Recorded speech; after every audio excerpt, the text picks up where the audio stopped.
Usmaan baga nagayaan dhufte. Baga nagayaan nu eeydan. Usmaan sagantaa suura qalbii irraa hafuu hin qabu jedhan dhaggeeffattoonni. Zalaalam jiraataan Rabbii tokkicha. Ilmi namaa yeroo fi haalaan daangeeffama. Dhaggeeffattoonni keenya waan kana baruu qaban. Nuti yeroof sagantaa tana qopheessutti jirra malee Zalaalam miidiyaa kana wajjin hin turre. Amma duras gaazexeessitoonni miidiyaa kana hojjetaa turan hedduutu dhiisee deeme. Nuti hundi jiruu qabna. Ammatti haala mijaawaa waan qabnuuf waan dandeenyu godhuu jirra. Gaafa haalli mijaawaan kun dhabame dhiisnee deemuun keenyaaf hin qabu. Namni hundi tana hubachuu qaba. Tumsa Rabbii guddaatiin miidiyaan kun itti fufa. Garuu namni asirratti hojjetu jijjiiramaa deema. Warri gaafa duraa BBC fi Aljazeeraa eegale tokkollee irra hin jiru. Warri arra hojjetu hundi haaree jechuu dandeenya. Jiruun addunyaa tanaa akkana qabdi. Suurri qalbii eegalee jira.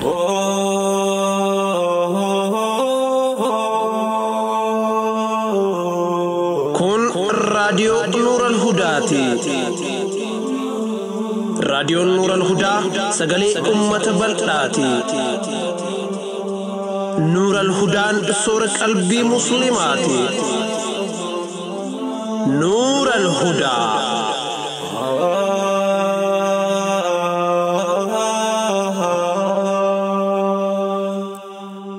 Nuural Hudaa, Nuural Hudaa, Nuural Hudaa, Nuural Hudaa, Nuural Hudaa, suura qalbii musliimaa. Assalaamu alaykum wa rahmatullaahi wa barakaatu. Kabajamtoota hordoftoota raadiyoo Nuural Hudaa. Qophiilee torban irraa isiniif dhiyeessinu fooyyeessuuf, qulqullina sagalee daran ammayyeessuuf, qabiyyee sagantaa guddisuu fi miidiyaa kana yeroo dheeraaf itti fufsiisuuf humna diinagdee tasgabbaa'aa ta'e nu barbaachisa. Kanaaf ammoo tumsi dhaggeeffattootaa akkaan murteessaadha. Namoonni Ameerikaa fi Kaanaadaa, Awurooppaa fi Awustiraaliyaa jirtan akkasuma kanneen biyyoota biroo irraa ATM kaardii fayyadamtan tumsa miidiyaa kanarratti akka nuuf hirmaattan kabajaan isin gaafanna. Kafaltii haalaan sakiur ta'e kan iccitiin isaa eeggame fayyadamne. Baay'imii Ekofii irratti miseensa nuuf ta'a. Miseensummaan irra xiqqaan $5 irraa eegala. Maallaqa buna tokkootiin miidiyaa kanatti fufsiisa. Linkiin irratti nu gargaartan bakka hunda isiniif jira. Websaayitii Nuural Hudaa keessaan meenuu yoo tuqxan peejii support jedhu argattan. Feesbuukii Nuural Hudaa keessaan ammoo bakka geet etikeetti jedhu tuqxan. Sagantaa Nuural Hudaa irratti maxxanfamu hunda jalattis linkiin tumsaa kun ni maxxanfama. Yoo barbaaddan QR koodii kana iskan godhaa. Waan dalagaa keerii irratti nu gargaartaniif galatooma. Nuural Hudaa soora qalbii muslimaa. Nuural Hudaa, Nuural Hudaa, Nuural Hudaa, Nuural Hudaa, Nuural Hudaa, suura qalbii musliimaa. Nuural Hudaa, Nuural Hudaa, Nuural Hudaa, Nuural Hudaa. بسم الله الرحمن الرحيم الحمد لله رب العالمين الصلاة والسلام على رسول الله الأمين وعلى آله وصحبه أجمعين السلام عليكم ورحمة الله وبركاته. Hordoftoota Nuurul Hudaa kabajamoo akkam jirtan? Alhamdulillah summa alhamdulillah hayyama Rabbii guddaatiin sagantaa suura qalbiitii walitti dachaanii jirra. Lolli Hamaasii fi gabroonfataa Israa'el jidduutti bifa haariyaan Oktoobar 7 bara 2023 jalqabe guyyaa 471 booda alhada khaleessaa dhaabbatee jira. Gabroonfataan Israa'el lola kanaan duguuggaa bahaa fi dhihaatti eenyulleen irraanfatuuf hin jiraannee fi hammeenya Yahudaa dhaloonni arraa fi boruu baruuf jiraatu raawwate. Lola kanaan Hamaasii fi gabroonfataa Israa'el irra miidhaa guddootu gahe. Akka himamutti Falastiinota 47 oltu shahiide, 110 oltu madaawe. Kanneen manni irratti jigee achi buuteen isaanii dhabames hedduudha. Nama 13,000 oltu yaala hatattamaa Gazaan alatti barbaada. Lola kanaan Falastiinota miliyoona 1,700 oltu qe'ee fi qabeenya irraa buqqifame. Lafti qonnaa isaaniitis dhibbeentaan 68 balleeffamtee jirti. Yuunivarsiitii fi manneen barnootaa 508 ol waan diigamaniif barattoota 700 oltu barnoota dhabe. Masjida 970 oltu diigame. Manneen haakimaa fi bu'uuraalee misoomaa guutumaan guututti haala jechuu dandeenyuun mancaafaman. Manneen Gazaa keessa turan 90% diigamanii tajaajilaan ala ta'anii jiran. Walumaa galatti Gazaa deebi'anii ijaaruuf $80 biiliyoona 80 oltu barbaachisa jedhama. Gama gabroonfataa Israa'eliin ammoo lammiileen Israa'el 1,200 fi waraana Israa'el 618 waliigala nama 1,818 ajjeefame. Madoon ammoo 17,000 oli. Lammiileen Israa'el 600 oltu biyyattii gadhiisee baqatee bakka irraa dhufetti deebi'e. Kuni Falastiinotaaf injifannoo guddoodha. Walumaa galatti Israa'el $133 biiliyoona ol kasaarte. Lola kanaan lammiileen Israa'el parsantiin 25 hiyyummaa mudachuutu himama. Oktoobar 7 booda Israa'el kaayyoo gurguddoo 4 qabattee Gazaa weerarte. garuu kaayyoon afranuu galman geenyeef. Kaayyoon jalqabaa lammiilee Israa'el kanneen Hamaas buttee dhoysite bilisoomsanii Israa'elitti deebisuudha. Garuu Israa'el lammiilee isii karaa waliigaltee nagayaa kanaan malee humnaan harka Hamaasii baafachuu hin dandeenye. Humnaan fudhatuu yaaltee nama hedduu if jalaa ajjeefte. Kaayyoon lammeessoo Hamaas diiganii balleessuudha. Hamaasis hin diigamne. Inuma Hamaas lola ulfaataa fi haala dhiphoo kana keessatti loltoota 10,000 leenjifatee bobbaasaa jira. Kun ammoo lola dhuma hin qabne keessa nu galcha jedhe dheengadda. Dubbi himaan haajaa alaa Ameerikaa Antoonii Bilinkin. Dhugaadha. Gabroonfataan Israa'el nama hedduu ajjeesee waa hedduu diige. Ammoo kaayyoon isaa takkallee galman geenyeef. Inumaa osoo diigee balleessuu diigamee balleeffamaa jira. Gazaan ji'oogiraafii irraa akka baddu barbaadan. Garuu ji'oogiraafii qofa osoo hin taane histirii keessallee seentee jedhe Dr. Alii Salaabiin. Kaayyoon sadeessoo uummata Gazaa ari'anii Masritti galchanii fi ammoo Gazaa irra qubatuudha. Kunis galman geenye. Namni hedduun kun uummata Falasxiinii fi Musliima irraa shahiiduun qabeenyi guddaan kun balleeffamuun musiibaa guddoodha. Ammoo gaaga'amni Yahudaa irra gahes laafaa miti. Addunyaan guutuun maalummaa gabroonfataa Israa'el bartee jirti. Akkuma garuu Israa'el xiqqaattee hundaan dhiibamtee bakka kaleessaan jirtu. Ilkeen sossoote buqqa'uuf jiraatti. Akkasuma dammaqeensi uummata Musliimaatiif dhufees laayyoo miti. Dagamaa fi gowwaan keenya hedduutu of bare. Namni hedduunis haqa, iimaanaa fi obsa warra Gazaa argee shahadaa qabatee gaaddisa Islaamaa jala dhufee jira. Hundaafuu alhamdulillah. Mee egaa hangana jenne kallattumaan sagantaa teenyatti haaseenu. Tole, arri guyyaan Rajab 20 bara 1446 akka lakkoofsa jiraatti. Januwaarii 20 bara 2025 akka lakkoofsa miilaadiyaatti. Akka lakkoofsa biyya keenyaatti immoo amajjii 12 bara 2017 guutuu ta'u guyyaan guyyaa isiniinaa sagantaan ammoo soora qalbiiti. Qaama dadhabe boqochiisuuf. Qalbii yaadaan cinqamte abdachiisuuf. Dararama nama hubu salphisuuf. Onnee laaftee kakaasuuf. Sammuu mirqaansitee isin bohaarsuuf sagantaan soora qalbii kunoo dhiyaattee jirti. Hoggumallee huu torbaanitti al takkatan isiniif dhihaattu sagantaan soora qalbii amma jalqabdi. Sagantaa sana keessatti yaadota hubannoo cimsan jechoota mimmi'aawoon gurra isin buufna. Dhaamsa qabnuus keessa dabarfachaa isin gammachiisaa yaana. Soora qalbii. Soora qalbii. Dhaggeeffattoon teenya takka gama keessaatiin dhaamsa jabduuta kan nuuf ergite. Mee dhaamsa akkam? Maqaa hojjettoota Nuurul Hudaatiin nama hedduutu sooshaal miidiyaa banatee uummata sobuutti jira. Haala kamiin sooshaal miidiyaa hojjettoota Nuurul Hudaa adda baafanna jettee gaaffii nuuf dhiyeessite. Kuni gaaffii sirriiti. Dhugaadha, nama hedduutu maqaa hojjettoota Nuurul Hudaatiin akkaawuntii banatee waan adda addaa maxxansaa oola. Dhugattuu mee haala kamiin adda baafachuun danda'ama? Kanaaf Nuurul Hudaan furmaata bareedaa qopheessee jira. Sooshaal miidiyaan hojjettoota Nuurul Hudaa hundi weebsaayitii irra kaa'amee jira. Mee haala kamiin argatan duba? Weebsaayitii bananii meenuu keessaan bakka tiim jettu yoo tuqan hojjettoonni Nuurul Hudaa hundi achi keessatti tarreeffamanii jiran. Namni hundi footoo wajji jira. Sooshaal miidiyaanis jalarraan jira. Yoo feete footoo tuqxee barruu guutuu dubbista. Loogoo Facebook yoo tuqxe Facebook hojjetaa saniitu siif dhufa. Fakkeenyaaf piroofaayila kiyyarratti sooshaal miidiyaa sadiitu kaa'ame. Facebook, YouTube fi TikTok. Kanaafuu namni sooshaal miidiyaa kee barbaadu weebsaayitii Nuurul Hudaarra dhufee achirraa yoo seene kan dhugaa argata jechuudha. Keetii fi kan hojjettoota birootis akkasuma. Kuni waan gaariidha. Dhaggeeffattoonni keenya waan guddoo irraa fayyadaman jennee abdanna. Amma gama dhaddacha jaalalaatti isin dabarsina. Dhaddacha jaalalaa. Dhaddacha jaalalaa. Dhaddacha jaalalaa. Dhaddacha jaalalaa. Dhaddacha jaalalaa. Dhaddacha jaalalaa. Warra dhugaan wal jaalatu. Warra karaa halaalaatiin walitti hidhamee bultii jaarrate. Warra jiruu gaarii jiraachuu jiruutu wal himata. Himataa fi himatamaan yookiin ammoo himattuu fi himatamtuun dhaddacha irratti dhihaatanii jiru. Abbaan murtii kennuuf qophaa'ee jira. Abbaa moohatu walitti ilaalla. Dhaddacha jaalalaa. Iyyannoo jaalalaa. Qilleensi jaalalaa bubbisee halaala. Qilleensi jaalalaa bubbisee ilaala. Dooseen jaalalaa banamee jira. Dhaddacha jaalalaa iyyannoo tokkoffaa lakkoofsa galmee 793. Assalaamu alaykum wa rahmatullaahi wa barakaatu. Akkam jirtan qopheessitoota qophii dhaddacha jaalalaa. Ani hojjetaa ogummaa fayyaati. Amma dura fuudhee ture. Jaartiin tiyya nama haala gaarii qabu turte. Hedduu wal jaalanna, garuu waanuma xiqqoo irratti wal dhabne. Yeroo tokko ani baadiyaa maatii kiyya bira dhaqee guyyoota muraasaaf achi ture.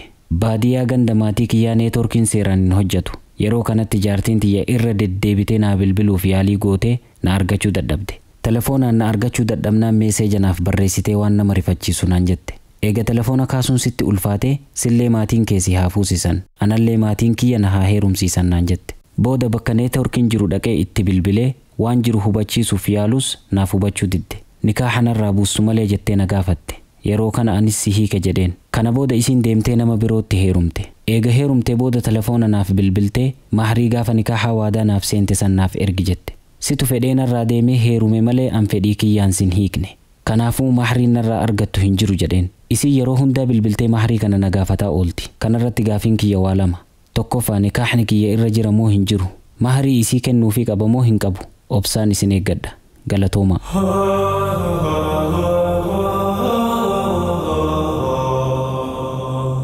Hayyee maal jettamme? Inni si hiike jennaan deemtee nama birootti heerumteemi? Eega si hiike jedhee booda si deeffadhe jedheeni? Hin jenne. Achi booda akka jaarsaa fi jaartiitti wajji jiraatanii? Hin jiraanne. Eega inni hiikee hagam turtee heerumte? Waggaa tokko jedhe. Kanaafuu isiin eega inni hiikee booda iddaa isii xumurtee heerumte jechuu? Dubbiin nikaaha dhumtee miriyaasitti. Dhimma nikaaha irraa wanti gaafatan waan jiru natti hin fakkaatu. Dhimma mahrii isii hoo? Tunis ifa. Mee gaaffii tana akkuma jirtutti gama abbaa murtii haa dabarsinu. Hayyee ati iyyannootti aantutti cehe. Iyyannoon na bira jirtu haalaan dheertuudha. Yeroo itti fudhee gabaabsuu qaba. Kanaafuu ani iyyannoo biroo haa dhiyeessu. Itti fufi. Riqicha sunnaa iyyannoo tokkoffaa lakkoofsa galmee 795. Assalaamu alaikum warahmatullaahi wabarakaatu. Akkam jirtan qopheessitoota qophii riqicha sunnaa. Ani barataa yuunivarsiitii waggaa 3ffaati. Umriin kiyya 23. Bara 2015 akka lakkoofsa Itoophiyaatti akkuma gara yuunivarsiitii dhufeen intala takkaan wal barre. Hedduu walitti dhihaannee jaalala keessa seenne. Kana booda dubbiin tun maatii isii dhaqqabde. Yeroo kana maatiin isii intalaa loluu jalqaban. Gurbaa kana irraa fagaadhu jedhanii akeekkachiisan. Intalti ammoo dubbii maatii kana dhagahuu hin feetu. Ati usii maanguddoo ergadhu. Yoo isaan nikaaha nuuf gochuu didan ani badeesi bira dhufa. Achi booda qaadii bira dhaynee nikaaha hidhanna. Eega nikaaha hidhannee booda maanguddoo ergannee araarfanna naan jetti. Ani dubbii tanarraa hedduu cinqamee jira. Intala haalaan jaaladha. Maatiin isii ammoo akka malee na jibban. Intalti ammoo ka'ee si bira dhufu malee jetti. Mee akkam godhuu qaba? Obsaan isin eeggadha.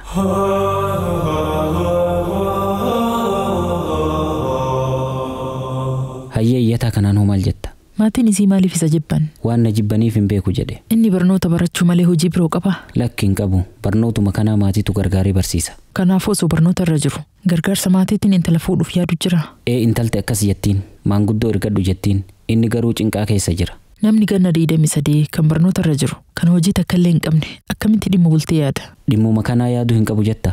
Ati osoo waa harkaa hin qabne shaayii nama affeertaa? Lakki. Shaayii nama affeeruufuu mallaqa si barbaachisaa bar. Namni akkamitti harka qullaa dhimma bultee yaada? Kanaafuu zamana kana namni harka qullaa jiru dhimma bultee yaaduu dhiisuu qaba jetta? Dhimma bultee yaaduun dura dhimma of danda'uu yaadutu dursa. Maaliif kophee namaa haxaayuu hin taane? Fedhu kuulee haa baatu. Fedhu dhagaa haa cabsu. Hojii fedhees ta'uu of danda'uu qaba. Dhimma bultee yaaduun duratti jechuu. Dubbii dhugaati. Namni namatti hirkatee jiraatu dhimma bultee yaaduun sirrii miti. Kanaan ala sababaan maatiin isii isa jibbaniifis beekamuu qaba. Maatiin waa malee akkanumatti naman jibbu. Waan irraa beekan qaban ta'a. Waan fedhes ta'u fedha maatii malee haala kamiin nikaaha godhachuuf deemare. Qaadiin mallaqaan hojjetu bakka hedduu jiraami. Achi dhaqanii waan shaayitti kennanii nikaaha godhatan. Tuni waa nikaahaa miti ka. Hedduun namaa akkanatti walalaakutti jira. Tana nuu haa didu rabbi. Rabbiin tana nurraa haa qabu. Mee iyyannoo tanas asumatti dhaabnee gama abbaa murtii dabarsina. Tole. Dhaggeeffattoota keenya kabajamoo iyyannoon har'aaf kurfeeffanne hanganuma. Hayyama rabbii guddaatiin murtiin dhaddacha kanaa guyyaa kamiisaa isiniif dhihaatti. Dhaddachi har'aa goolabamee jira. Qaama dadhabe boqochiisuuf, qalbii yaadaan cinqamte abdachiisuuf, dararama nama hubu salphisuuf, onnee laaftee kakaasuuf, sammuu mirqaansitee isin bohaarsuuf sagantaan soora qalbii kunoo dhihaattee jirti. Soora qalbii. Soora qalbii. Namni fayyaa guutuu qabu tokko nyaata malee bishaan qofaan hanga 7 turuu danda'a. Bishaan malee ammoo guyyaa 3 hanga 4 qofa jiraata. Qilleensa malee ammoo sakandii 30 hanga daqiiqaa 1 fi cinaa qofa tura. Quba qabduu teenya irraatiin nama daqiiqaawwan hedduuf qilleensa malee ukkaamamee turuun addunyaa ajaa'ibsiise isiniif dhiheessina. Tana quba qabdu, tana quba qabdu, tana quba qabdu. Tana quba qabdu, tana quba qabdu, tana quba qabdu, tana quba qabdu. Namni kun Budimiir Shoobaat jedhama. Lammii Kirooshiyaati. Namtichi ganna 56 kun bishaan daakuudhaan beekama. Yeroo hedduu bishaan jala lixee turuudhaan if leenjisaa ture. Torbaanirraa guyyaa 6 leenji'a. Dalagaa biroo ofirraa dhiisee bishaan jalatti if ukkaamsee tana hojii godhate. Yeroo hunda osoo bishaan jalan seenin oksijiina qulqulluu guddisee ol fudhatee eegasii immoo bishaan jala lixa. Eega bishaan jala seene ammoo ija cufatee dhahannaa onnee ifii dhaggeeffata. Addunyaa guutuu irraanfatee hanga danda'een if ukkaamsa. Kana booda bishaan keessaa ol bahee hafuura fudhata. Guyyaa hunda haala kanaan osoo of leenjisuu osoo qilleensa fudhatiin daqiiqaa 5 ukkaamamee turuu danda'e. Yeroo sanitti wanti kun ajaa'iba jedhamee ture. Inni garuu achitti dhaabbachuun feene. Kanaa olis deemuu danda'a jedhee leenjii isaa itti fufe. Guyyaarraa of leenjisaa tooftaalee adda addaa fayyadamaa wal'aansoo jabduu tana itti fufe. Torbaanota muraasa booda daqiiqaa 10 ukkaamamee turuu danda'e. Asittis hin dhaabbanne. Kanaa olis turuu danda'a jedhee shaakala itti fufe. Budumiir Shombaat shaakala yeroo dheertuu booda daqiiqaa 24 fi sakandii 37 bishaan jalatti ukkaamamee turuun addunyaa ajaa'ibsiise. Namni kun dandeettii ajaa'ibaa tanaan beekamtii guddoo arkatee bara 2021 Guinness Books of the World irratti galmaawee jira. Nama kana dura lammiin Ispeen kan Alex Segura jedhamus daqiiqaa 24 fi sakandii 3 bishaan jala lixee turuun beekamtii arkatee ture. Budumiir Shombaat sakandiiwwan muraasa qofaan Alex caalee rikardii addunyaa goonfate. Namoonni birootis kan leenjii gurguddaa fudhatanii haala kanaan bishaan jalatti ukkaamsan ni jiru. Kanarraa wanti hubannu ilmi namaa yoo shaakala godhe waan hin danda'amu jedhamee yaadamus hojjechuu danda'u isaati. Hedduun keenya wanti kun humna keenyaa oli kana gochuu hin dandeenyu jennee waan hedduu dhiisnee irraa dhaabbanna. Garuu yoo kaayyoo jabduu qabaannee jabaannee hojjenne hayyama rabbiitiin waan yaannee nu markanna. Kanaaf fakkeenyi guddaan qabsoo warra Suuriyaati. Mootummaan gabroonfataan Bashaar al-Asad waggoota hedduu lammiilee biyyattii dararaa ture. Suuriyoota hedduu ajjeesee miliyoonotaan buqqisee biyyarraa ari'e. Namni hundi abdii muratee mootummaa Bashaar cabsuun abadan hin danda'amu je'ee yaadaa ture. Warri murannoo qabu garuu abdiin kutanne waan danda'aniin gurmaawanii meeshaa xixiqqoo hidhatanii qabsoo finiinsan. Tumsa rabbii guddaatiin mootii abbaa irree cabsanii aangootti ol bahan. Ilmi namaa yoo murannoo qabaate bakka yaadinu maga. Kaayyoo jabduu haa qabaannu. Waan kaayyeeffanne irratti yoo murannoo qabaanne inshaa Allah tumsa rabbiitiin bakka yaadne nu mageenya. Tana quba qabdu. Tana quba qabdu. Tana quba qabdu.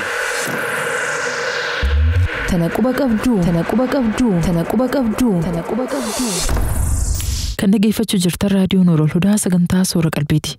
Qophiileen har'aaf kurfeeffannee dhufne hanganuma. Gama keessummeessuutiin Anfaree Yaadamii fi Usmaan Abdullatiiftu si wajjin turre. Barruu qophiilee Abu Ibtisaamtu nuuf qopheesse gama qindoominaatiin kutaa teeknika Nuurul Hudaatu nuuf qindeesse. Waan hanga xumuraa osoo nu hordoftaniif galatoomaa isiniin jenna. Inshaallah torbaan qophii birootiin walitti dachaana. Hanga sagantaa birootiin walitti deebinutti nagaya rabbii keessa nuuf jiraadhaa jiruu qananii keessa qubadhaa milkii duniyaa fi aakhira harkadhaa. Wassalaamu alaikum wa rahmatullaahi wa barakaatuh.